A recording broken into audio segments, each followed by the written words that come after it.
I am continuing my ballet blog, and this one is the process of around how I had to basically give a year's notice in Berlin and let the director of the Berlin Ballet, Gerd Reinholm, know that. And there were all these regulations on how that was done, and then the unfolding drama that continued. So, this particular one is called My Rhapsody of Saying Goodbye to Berlin. I don't think we know, when we see another door, that the place we intend to leave behind is about to stab us in the back. While my heart was beating wildly as I entered Gerd Reinholm's office at the Berlin Ballet, I knew what I had to do. I knew that I had a job in Salt Lake City the following year.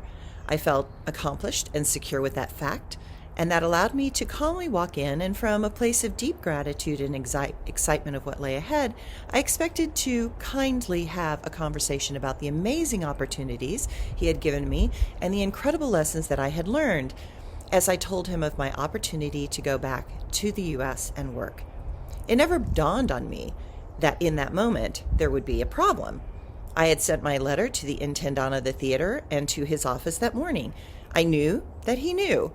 I believed that what I was doing was just a courtesy and not anything other than him wishing me good luck in my new adventures, and that they would miss me here in Berlin. What happened next, I could have never anticipated or even managed to wildly consider. He said that he wanted to have me reconsider my choice to leave. Startled, I sat there stunned and not knowing what to say or do. He went on to say that after some consideration, he had decided to offer me a soloist contract for that year. There would be a significant pay increase, and I would be allowed 2 solo roles in premieres for that season. But he needed to know my answer now.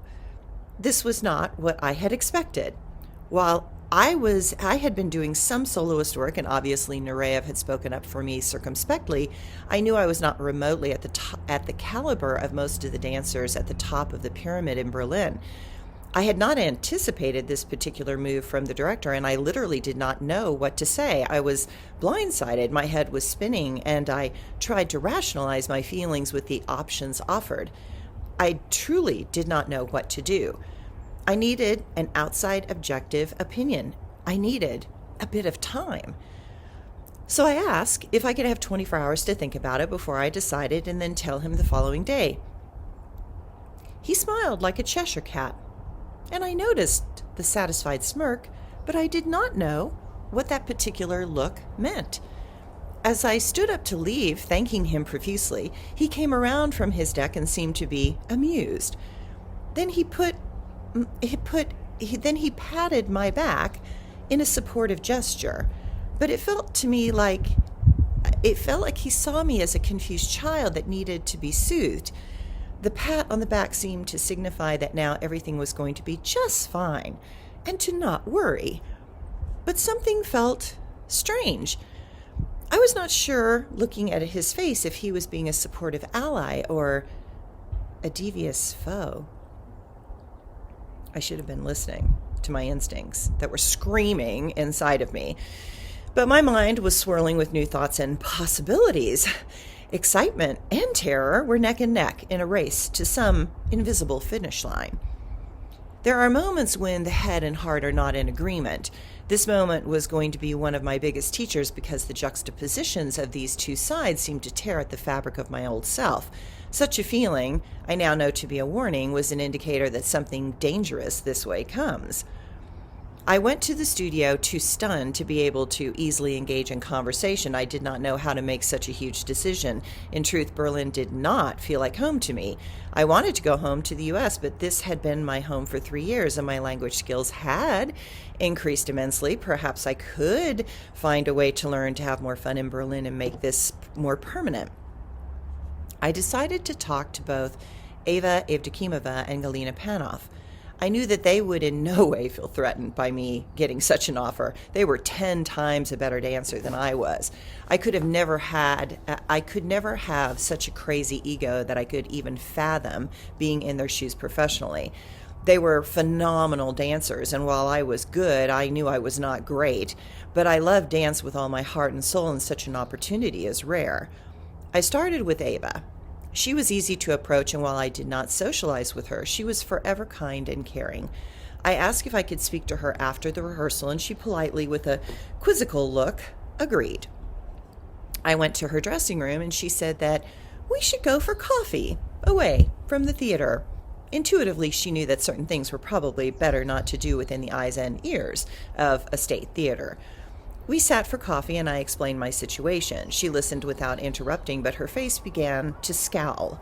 Not in disapproval of the offer, but the manner and timing in which the offer was arising. She looked suspiciously concerned, and when I stopped speaking, that was what her words conveyed. She said with heartfelt honesty to me a deep truth. The truth was that she saw my talent and said that I was a diamond in the rough, but that I had never had proper personal training or coaching in the manner that she had in Russia or at the London Festival Ballet. While she was Berlin Ballet's prima ballerina absoluta, if she was me, she would want to have an amazing coach to allow me to rise up to meet the challenges ahead. What she knew about the Berlin Ballet was that such a thing was not what this company offered. As far as she was concerned, there was not any real quality coaching here. This company was a mishmash of incredibly talented dancers, naturally. They were learning to work together in a type of tapestry with many fabrics and colors. It was true. The Berlin Ballet had dancers from all walks of life and all cultures. Every type and style of training and dance was wandering our hallways and studios. We were a bunch of exotics, and our hothouse was this theater. But there was not one style or one flower. There was not one ecosystem. They were all mixed up, and that allowed for an amazing array of potentials that were learning to work through the kinks and get to something very unique. The diversity gave us the magic. We were a flavor that was surprising and unexpected, but not in unison all the time.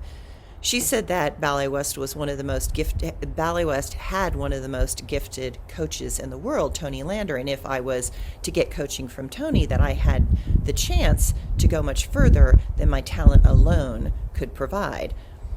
I suddenly saw what she was trying to say. I understood that she was very right. I did not have the proper understanding and the specialized training that would allow me to understand the subtle nuances that are required as you move up the ranks. I could be good in Berlin, but I might never be great. I could have the potential, but potential without a stable base will fizzle out eventually and die. I thanked her for telling me the truth. She talked about knowing Tony Lander and how her amazing insight into certain roles was so powerful and essential to her own understanding of the Bournonville style and technique. We had done La Sylphide with Peter Schofius. I understood the style that she was referring to. I did love dancing that ballet and noticed the unique ways that this style was executed with such precision and stability. Watching Peter and Ava in performances was the ultimate example of excellence and understated perfection. Peter Schofius demanded Bournonville classes throughout the production to make us hone the type of exactness that was required. I could feel in my body that what I needed and longed for was a coach that would not plow me into the floor like Gudrun Laban. A more subtle and personal touch was something I longed for, but that was clearly missing from the Berlin Ballet. I started to get, again, excited about the possibility of going to Utah. I could have a personal coach that really knew what they were doing. Perhaps there, with less pressure from being in a huge state theater, I could find my own way to educate myself beyond the careful watcher I had become. Observing movement with my articulate, insightful eye was one thing, but having an advocate that really wanted me to be the best would be quite another. One of the hardest shifts that I had felt while being a dancer was the shift from being a student with all the carefully constructive one-on-one instruction to being a professional dancer where the expectation was that I should know what I was doing and execute it perfectly without needing any hand-holding. I had moved from ballet being my release, my escape, and my passion to ballet being my job. It had been very difficult. It seemed lonely in many ways. Expectations were high, and failure was something that could get you fired as a professional. Now, more excited than ever, I thanked her for her honesty, but before I left, she stopped me and said, Suzanne, watch your back. Gert Reinholm has a vicious streak, and it may come out at you if you decide to say no to his offer. That warning seemed like a red flag in the harbor that suddenly shifts with the wind, indicating a storm is coming, and that I should be prepared. But I was young, and I had a belief in myself. I noticed the shift, but I did not heed the warning. Angels were trying to give me a heads up, and they were not yet finished in trying to warn me. However, I did not realize that I had unknowingly walked into a lion's den and that the danger was closer than I thought. I nodded at her warning and tucked that important piece of information in my pocket, then headed out to speak with Galina Panoff next. Galina was in her apartment, and we sat down, and I told her the same story I told Ava, and I added in Ava's opinion and perspective. She quickly agreed and said that in Russia, the level of extensive and deeply personal coaching was probably the best in the world. She said that the classes here were substandard, which was why she traveled, performing and going places that allowed her to maintain her personal level of excellence. She knew that she could not expect to get it here. She had a tremendous amount of knowledge and training to fall back on, and that kept her sanity. Besides, the stuffiness of the German opera houses was not her cup of tea, and she really liked the freedom, eagerness, and the willingness of American dancers. She preferred their determined energy over the safety and security of the Berlin Ballet, but she hinted that the politics were more complex than I probably realized, and that I had to tread lightly with the ego of Gert Reinholm. He was notorious for acting in threatening ways that were intentionally designed to manipulate dancers for his own end. She hinted that when he did not get his way, he could be ruthless and very mean. I heard her, but I did not think I was remotely having any intention to cause him problems. I was about to learn that it only takes one person to make a problem. Just because I was not threatening would not mean that I would not be threatened. I felt even more confident in my decision to leave, and the next morning I walked in with a plan. I would again be incredibly deferential and generous to all the opportunities that he had given me. I would be heartfelt, open, vulnerable, and say that I just needed to go home, and that I was stunned by his offer, and that this was a tremendously tough decision to make, but one that I thought would allow me to expand and grow in very different ways. I believe that being authentic and sincere would allow him to respect my choice and wish me well, with no hard feelings. So I walked into his office before class. I am smiling, very warm, but also very careful in my approach. I tell him the great honor that he offered was one that I had carefully considered, and in the end, it was a gut instinct that I just knew I needed to go home. I gave the excuse, which was true, that my mother was really struggling with depression and anxiety, and I was needed closer to home. I thanked him and hoped that he understood how important this time had been for me here in Berlin, and how I would never forget the opportunities that he had offered me, and on that I would be forever, eternally grateful. He sat there, not moving or breathing, allowing me to speak until I was complete. Then, with his voice in a hiss, he said, "Well, I made you, and I will break you.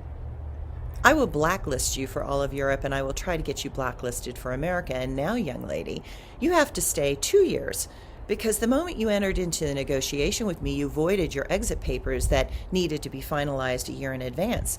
Now you are in breach of the agreement, and so you will have to stay 2 years before you leave. And I now can officially rescind your soloist contract offer, because you told me that you did not want my offer. That offer is no longer on the table. You will get to be a mindless core dancer for the next 2 years. I will make sure that all your dance opportunities will disappear.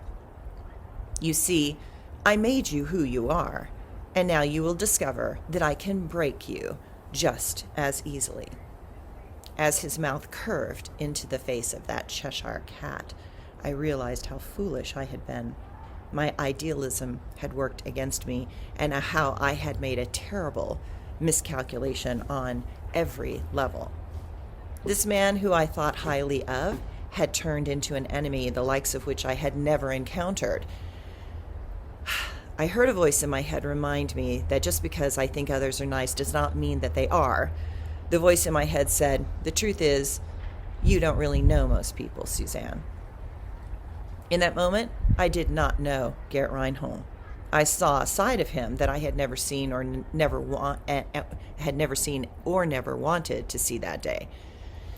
So I began my year-long journey to be released legally from my contract with the Berlin Ballet. That would include lawyers, $20,000 in legal expenses, being taken out of all my roles, becoming deeply depressed, getting pneumonia 3 times, almost dying, finding hope in a new boyfriend, having my contract in Ballet West almost rescinded because of a letter from Gert Reinhold to Bruce Marks, the director of Ballet West, needing to finish out the contract in Berlin and start the contract in Ballet West at the same time, and in the transition to complete my obligations in both countries and companies, then losing every piece of clothing, point shoes, stage makeup, wig pieces, jewelry I had because, oddly, every time I flew, they lost my luggage.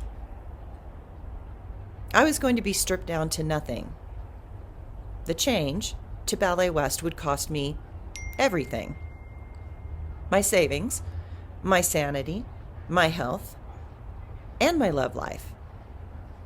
So be it, and so it is. Those that resist will persist. Those that are kind matter not to those that intend to blind. Evil can punch holes in our aura and life. Evil thrives on conflict and strife. Darkness cares not if it is fair. Darkness wants to tie you to a chair. Life will try to find a way out, but there are times when one has no clout. That is when the only way is to become something more in this hateful ballet.